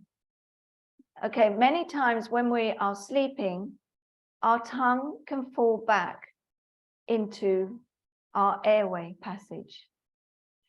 Now, right now, just take a moment to feel where your tongue is in your mouth. Is your tongue on the lower part of your mouth? Is it touching your teeth? Or is it just gently resting on the top of your mouth, on the roof of your mouth? Where is your tongue right now? Our tongue posture is extremely important for breathing. It's extremely important for our facial structure. It is extremely important for facial growth, and especially for children. But it's also very important, our tongue posture at night. And as you can see in these images, our tongue is a very big, thick muscle, and it's extremely strong. So if you just put your head slightly back, if you sit back, if you're sitting, and you just put your head slightly back and you open your mouth, what happens to your tongue? Your tongue automatically drops down and it actually moves slightly back into your throat. So if we are breathing on our backs, if we are sleeping on our backs with an open mouth, there is a high possibility that our tongue is going to fall down and it's going to fall back. And it can affect our breathing. It can cause snoring and disrupt sleeping patterns. Is there balance in your life? The big, big question. Very important to have balance in our autonomic nervous system, in our fight, flight, sympathetic mode, and our relax, digest, parasympathetic mode. If we are permanently hyperventilating, breathing quickly, if we don't get enough sleep, if we are anxious, panicked, we are fearful, overstressed, irritable, emotional, there's a permanent overload of emotions and stress, we are going to be in a strong fight, flight, sympathetic mode. And that will become chronic. If it becomes chronic, how we breathe during the day and during the night will be reacting to that fight, flight, sympathetic mode. What we need to do is we need to balance once again that nervous system. We need to come back into that relaxed mode. When we need to be in fight, flight, sympathetic mode, for instance, like me right now, I have to be active. I can't be relaxed and wanting to just, put my feet up and relax. I have to be alert. But when this is over, I want to automatically come into my relax and digest mode. I don't want to carry on being alert and active.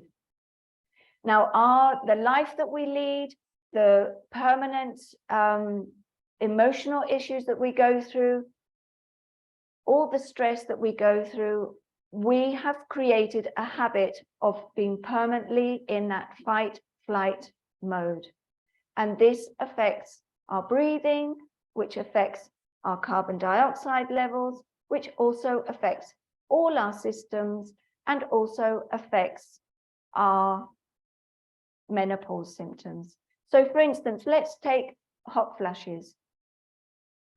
Yes, hot flushes are influenced by our hormones, by our breathing, by the stress, by our temperature, by clothing, by our weight if we're overweight, by nutrition and drink, what we drink if it's hot spices, by our exercise. If we exercise a lot, it can bring on hot flushes.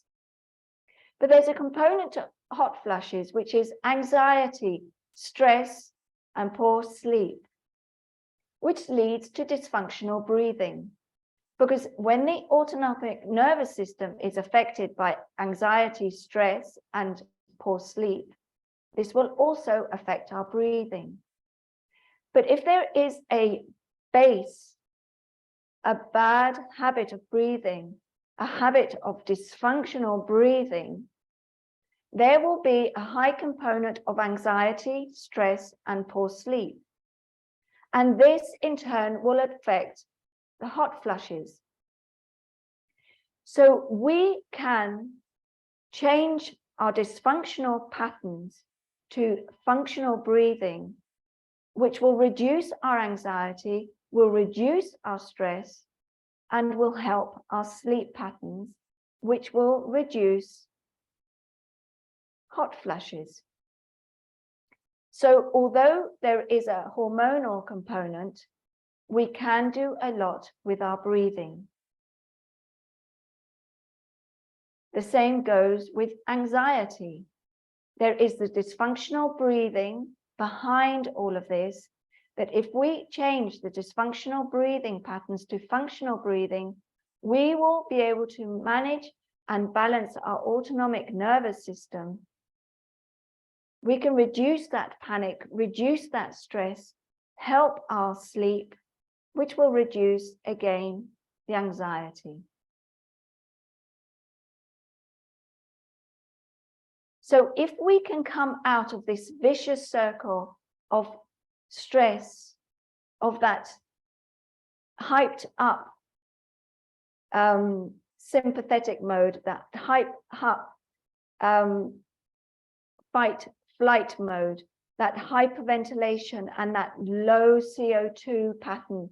If we can change that, we will be able to modify and reduce all of these symptoms that we feel during the menopause transition.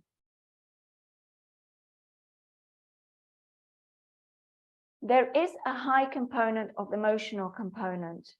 You know, we go through a phase where we question our motherhood, our womanhood. Who are we now? Who am I now? I'm not the same person as I was when I was 20 years old. You know, we see changes in our body. We see changes in our hair, our skin. We might feel awkward. We might feel that we aren't attractive anymore. If we balance our autonomic nervous system, we can manage all these emotional components in a much more balanced way. It's important for us to take responsibility, to read, to learn, to take note of our triggers. What triggers our symptoms? Alcohol, foods, smoking. And take time for ourselves to improve our breathing, improve our sleep, improve our posture, our pelvic floor, to find that relaxed time, to read, to walk. Well, menopause is a time of transition. It's a time that doesn't have to be of pain and suffering. It can be a time where we can transform ourselves.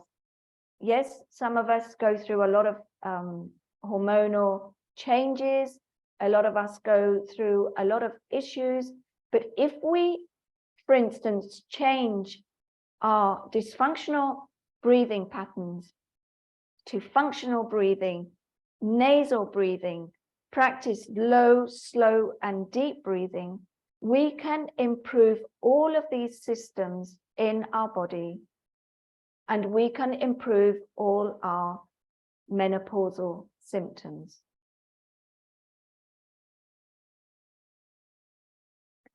So I don't want to go on anymore because I'd like us to do a little bit of practice.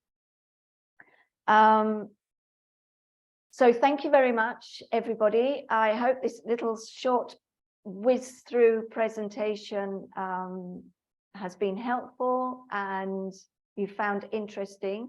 And if you have any questions or anything, then please do get in touch with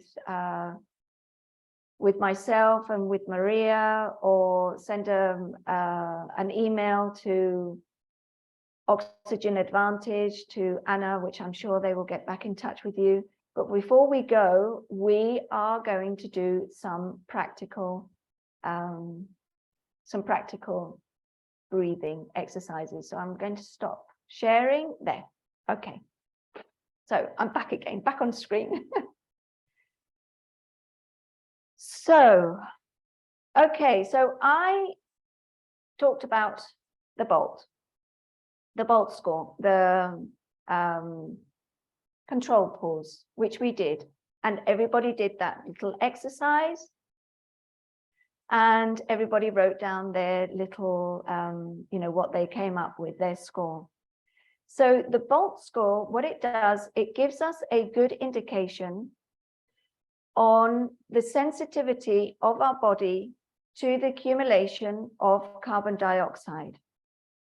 So depending on whether our score is a low score, that means that our brain receptors activate much quickly. So that means that, for instance, if we have our thermometer, if we have our gauge, then we would need our CO2 levels, for instance, to be up here. So if I have a low BOLT score, I would be doing my BOLT score, and if it activates here, if I have a low BOLT score, that means that the brain receptors activate when I get to this level. If my BOLT score is a little bit higher, say around 15, then that means that my brain receptors activate when I'm roughly around here. Now, if my BOLT score is around 30 or 40, that means that my brain receptors react when I reach the adequate levels. So depending on what my score has been, I will be able to see where I'm at with my levels of CO2. So there are some people that if they have gone through, for instance, like COVID, or they have post-COVID, their BOLT score might be around 5 seconds, 10 seconds. For a person that's breathing through their mouth, their BOLT score may be around 10 to 15 seconds. Another person that's breathing more or less, through their mouth, through their nose, but they do have maybe a few breathing issues, they can be around 15, 20. So we go with it more or less with a scale. And so anything that's under 25, we feel that there is a lot of improvement that has to be done. So we don't like to call it, okay, that you're not breathing properly, but there is a lot of improvement. We really want to have a minimum score of 25. So that is the BOLT score. It's very interesting to do the BOLT score every morning when we wake up. Upon waking up, wake up, sit on the side of the bed, connect to your breath, sit up straight, and then do your BOLT score and write it down. And why do we say during doing it in the morning? Because during the night, although we might have disruptive sleep, but we don't have any other stresses, any other external stresses that could affect our BOLT score. Now, with women, we do have to take into account our hormonal fluctuations, our emotional issues. They can also affect our BOLT score. But it's very interesting when we do the BOLT score because it gives us an idea on how we are and how our breathing is and how our CO2 levels are. So I hope we have a little bit of time. How do you think we're going for time, Maria? We still have 8 minutes. 8 minutes. Okay, well, maybe we might be able to go over just a tiny weeny bit. We talk also about taping mouth. There's a lot of information out there about taping the mouth, whether it's good, whether it's bad, whether we should, whether we shouldn't. We recommend to tape the mouth when there is a habit of breathing through the mouth. And that means that when people are going around during the day and at night and they're breathing through their mouth. So the putting the tape on isn't to stop the person breathing through their mouth. Basically what it is to help the connection between the brain and the muscles to keep the mouth closed. So we need to create the habit because everything that we do is a habit. We need to break that habit. And one of the ways of breaking the habit of opening the mouth is by closing it. So one of the ways is by using the tape. But we always recommend to use the tape during the day before bringing it in at night. So during the day, 15, 20 minutes when you're watching the telly or when you're sitting down reading or you're doing the washing up or whenever you feel comfortable, you just wear the tape.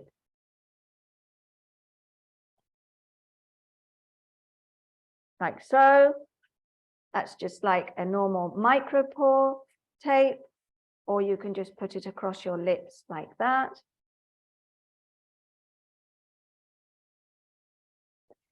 It's just basically to connect, to have a reminder for your brain to keep your mouth closed. We also have myotape. And this is also what we recommend for children and for sleeping at night. And as you can see, myotape is elasticated.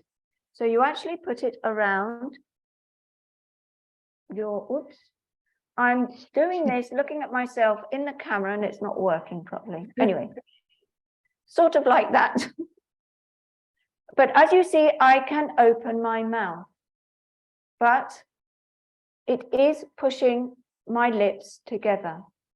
So this is what we recommend for people who feel very anxious about doing this, and especially for children or people who have asthma. So always practice first during the day, and then when you feel comfortable, you can bring it in at night. And also, we also recommend to get in touch with an instructor to go about how to introduce it at night. Okay, so that's the tape.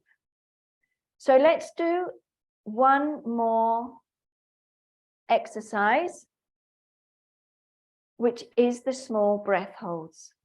And the small breath holds is really, really good for various reasons. The small breath holds, what it does, it helps us accumulate little by little, it helps us accumulate a little bit more CO2 in our system.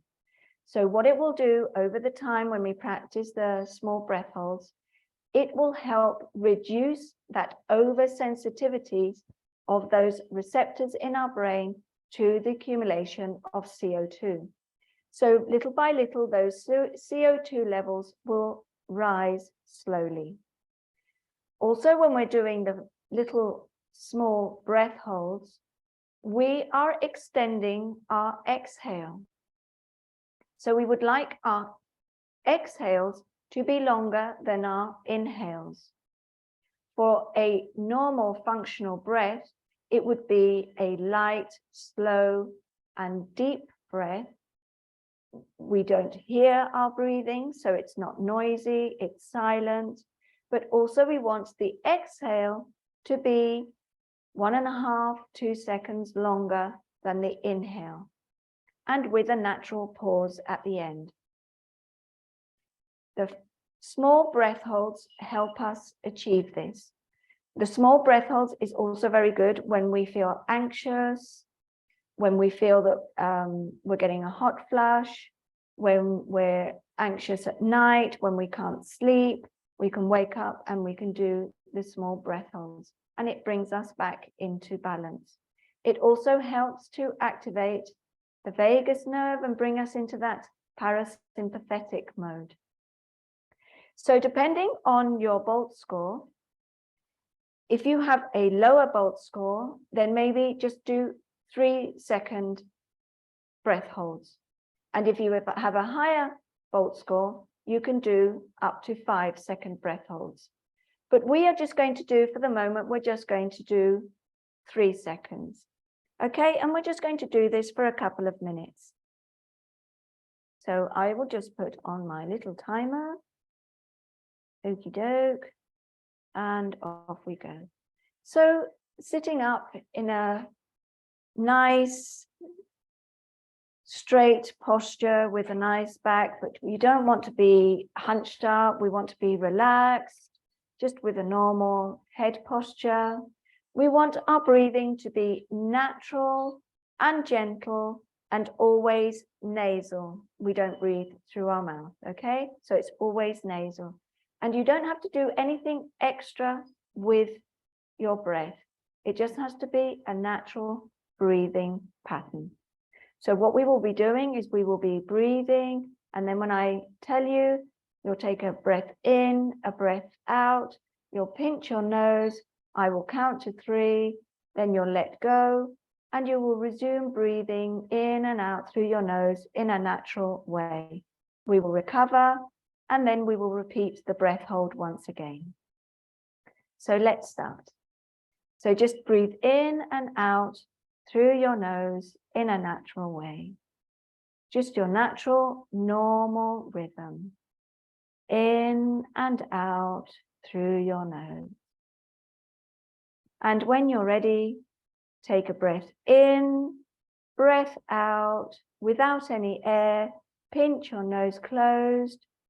3, 2, 1. Let go and breathe in and out through your nose in a natural and gentle way. Going to take a few breaths to recover, and then once more we're going to repeat the breath hold. So take a breath in, breath out, pinch your nose closed. 3, 2, 1.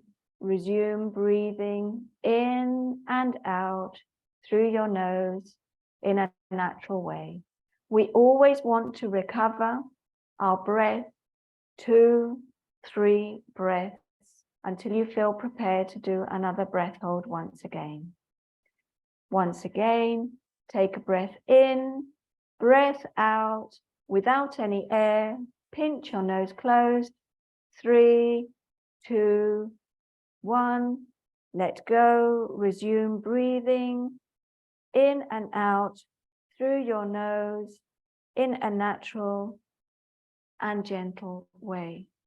This is helping our CO2 levels to rise, and also we are accessing that nitric oxide that we are producing and absorbing in our nose. So once again, take a breath in, breath out without any air, pinch your nose closed. 3, 2, 1. Resume breathing in and out through your nose in a natural and gentle way. Breathing in and out in a natural, gentle way. And this we would continuously do for 3 to 5 minutes. If you feel that 3 seconds you felt very comfortable with 3 seconds, you can build it up to 5 seconds. 5-second breath holds. This exercise, it's really, really, really good to do at least 3 times a day. So do it in the morning, at lunchtime, and do it as well just before you're going to go to bed.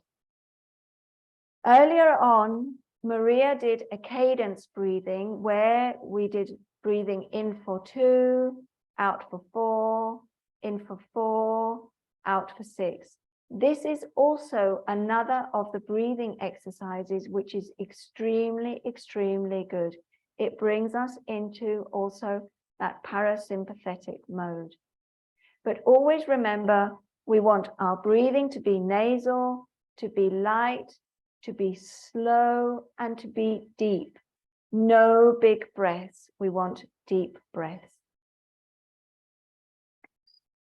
So thank you. So Maria, I'll hand it over to you again now. Oh, thank you. That was really, really good. I think we are over time. Yeah. I've answered a couple of questions. We do have a question here. Do post-menopausal women have hormone fluctuations? I can't talk. I think it all depends on each woman, because, although, we say post-menopausal, but, there are many women that maybe they might have more estrogen, they might have more levels of progesterone, they might have more levels of testosterone. It all depends. It depends on the woman. And it also depends, at what stage and how affected the endocrine system is. And also, again, it comes down to our breathing, because with the menopause, it's the breathing, it's our nutrition, it's absolutely everything as well. So to come back to that question, I think it depends on each individual and how they're breathing and their actual hormonal levels. I hope have Robinson that has answered your question. We do have another question from Isabella. When you talk about deep breathing, do you mean the deep breathing comes from deep in the belly, we are talking about diaphragmatic breathing, and that means that the diaphragm would go down 1.5 centimeters, and then your rib cage literally just moves out. It's like the accordion movement as you inhale, lateral expansion, and as you exhale, everything comes back. And then you inhale, goes out, and exhale, comes back. What we need to really pay attention to, a lot of people do belly breathing, but they do not do deep diaphragmatic breathing. So there are two different things. We really want to feel our lower rib cages like expanding, going out. So that's we can do that by really putting our hands here and just feeling how there is a movement there. So that should be a lateral expansion. Of course, it's not exaggerated, but you want to feel that. So it's not just like the belly moving. Yeah, what I find, for instance, when we do in the low pressure fitness, we do a lot of work with the diaphragm. When we do the myofascial massage release, there are a lot of people that actually, they have a lot of movement of the belly, but they're not actually moving a lot of the diaphragm. So then there isn't a lot of that chest expansion as you were explaining. So yeah. Okay. Yeah, there's another question here. What would be your main advice for someone who has a BOLT score of over 25, tapes at night, but is still very symptomatic? Thank you. Shall I answer? You answer? You can go. Well, from my point of view, I think we have to take into account many variables. We have to look into account, for instance, nutrition. If you have a BOLT score of over 25 and you feel that your breathing is a good functional breathing, well, we also have to take into account our emotional side, our stress side, because, also, are we taking our BOLT score correctly as well? How do we respond to stress? What about our nutrition? What about a lot of exercise? There are a lot of women that also, they are very, very fit and they're actually doing a lot of exercise, but that extra exercise is actually causing a stress. So that could also create more symptoms. But also, I think it's very, very interesting to understand, all the hormonal balances, but also, for instance, like the thyroid, there can be lots of reasons for being symptomatic. So I think it has to be seen from an individual point, rather than just saying, well, you can do this and you can do that. I mean, there are lots of other breathing exercises that we haven't gone through that can also help. We have very limited time. So I don't know whether you want to add anything there, Maria. Yeah, diet is very, very important. And yeah, if the BOLT score, we really want to go with the BOLT score somewhere around 35, 40. So at 25, what we really experience that we do not have so many symptoms, but symptoms are in many cases still there. So it doesn't mean if my BOLT score is 25 that I have no symptoms. I think that's the only thing I wanted to add. And hope, Martha, that would answer your question. And we do have another one from you. As well as hormone fluctuations, do we need to be aware of iron levels with runners? Would you recommend blood tests, and how often? Thank you. That's a good question. And well, one of the first answers here is neither of us are doctors. We are not medical doctors. So, I mean, recommend blood test. We really can't recommend any blood tests because we are not doctors. But for instance, from a personal point of view, yes, one has to be aware of iron levels, but this is something that you would have to speak to your doctor. That would be my answer. Yeah, and we do have a question here, and I think this would be our last one. Rita, 67 years old, diabetic type 2, still getting hot flashes at least once a week. My last period was sometime in my early 50s. What's going on with me? What a good question. Could it be more to do with diabetes? She's paying attention to her breathing. Okay, well, breathing does have a lot of influence on our sugar levels. And also, as you know, in that diagram that I put up, our CO2 levels influences all those systems. So our CO2 levels also influences, our sugar levels. So hot flashes can also come from many areas, and hot flashes can also come from hypoglycemias. So maybe it could be more to do with your diabetes, but I think this is something that maybe it would have to be seen. I mean, I don't know whether you are a breathing instructor or whether you have worked with a breathing instructor, but it might be an idea to be able to see whether that is coming more from a breathing point of view, or if it is coming just directly from the diabetic point of view. That would have to be dealt with your doctor, obviously. But breathing does have a big effect as well on diabetes and, the insulin and sugar levels. So yeah. So I really think maybe Maria will have to sort of leave it here. We've gone over 12 minutes. It's been quite long. So yeah, I think it's gone quite well, quite smoothly. I hope everybody has enjoyed it. And yeah, I'm sorry about all the technical issues that we had at the beginning.